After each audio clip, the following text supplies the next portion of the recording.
Fill the chart, complete the multiplication chart given here. So here you can see this is the chart.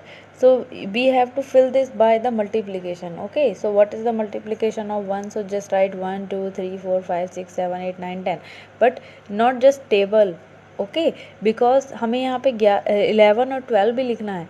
सो 1 का table जैसे हम जानते हैं 1 to 10 तक का होता है, बट यहाँ पे हमें 12 तक भी लिखना है, तो ये काउंटिंग डायरेक्ट 12 तक की जाएगी. और अगर जैसे 2 का टेबल करते हैं तो 2 10 से 20 के बाद हमें 20 में 2 प्लस करना है, तो क्या हो जाएगा 22. इसके बाद फिर से 2 प्लस करेंगे तो 24. ओके, सो आ जाएगा 24. 12 नंबर पे वो 24 आ जाएगा. ओके, उसके मल्टीप्लिकेशन इस तरीके से निकाल लेंगे. 3 4 5 6 7 8 9 10 11 12, यहाँ तक के हम मल्टीप्लिकेशन इसको डन कर लेंगे.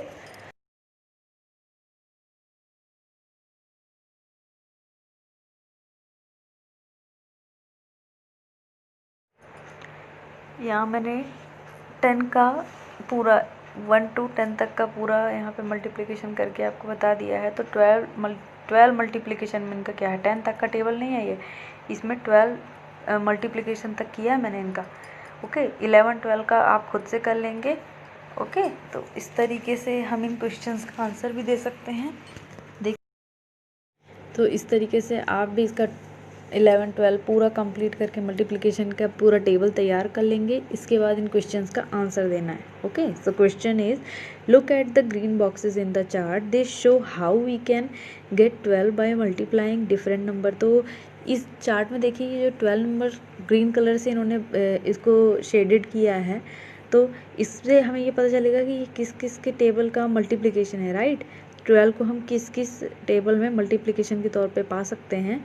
सो look at the green boxes in the chart, this show how can we get 12. तो अगर हमें 12 किसी नंबर से मल्टीप्लिकेशन से हमें पाना है तो किस तरीके से पा पाएंगे, हम देख लेंगे इसको. Multiplying different number, different number है ना ये सारे में. देखिए ग्रीन कलर से अलग से इन्होंने इसको हाईलाइट किया.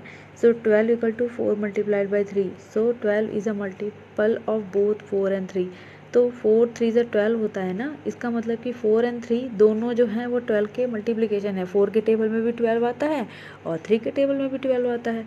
12 is also a multiple of 6 and 2.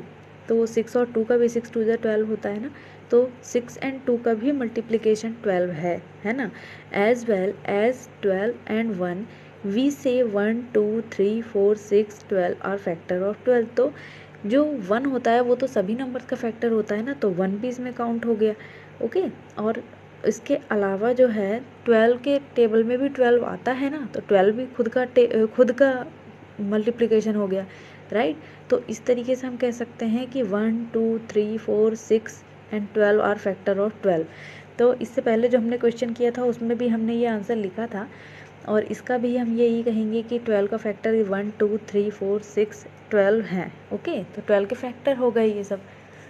तो क्वेश्चन है what are the factors of 10. तो अब इस टेबल में हम ये देख के कि 10 के फैक्टर्स क्या हैं, तो 10 का मल्टीप्लिकेशन हम कैसे कर सकते हैं. क्या है 10 के मल्टीप्लिकेशन में 5 2 10 होता है ना, तो it means 5 and 2 are the multiplication of 10. Right, तो और किसी के टेबल में आता है क्या 10? 2 के टेबल में आता है एंड 5 के टेबल में आता है ना. 2 5 1 and 10, इसके फैक्टर तो यही हुए है ना. So 1 2 5 and 10 are the factor of 10.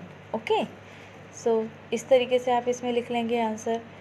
What are the factors of 36. तो अब 36 के फैक्टर्स क्या हैं, वो जो चार्ट बनाया है ना 1 to 12 तक का पूरा मल्टीप्लिकेशन करके, उसमें से देख के आप इस क्वेश्चन का आंसर लिख सकते हैं. ओके, अभी मैंने आपको मल्टीप्लिकेशन और फैक्टर्स के बारे में बता दिया ना कि फैक्टर्स क्या है, और जो भी फैक्टर आप बनाएंगे उसमें 1 को ज़रूर इंक्लूड करना, because 1 is the number which is the number is मतलब सभी नंबर्स का फैक्टर होता है. 1 जो है ना वो सभी नंबर्स का फैक्टर होता है, क्योंकि 1 की काउंटिंग कह लीजिए या 1 का टेबल कह लीजिए, उसमें सारे नंबर्स आ जाते हैं ना, तो 1 जो है वो सभी नंबर्स का फैक्टर होता है. अंडरस्टूड, उसमें आपको ये लिखना ही लिखना है सारे नंबर्स में.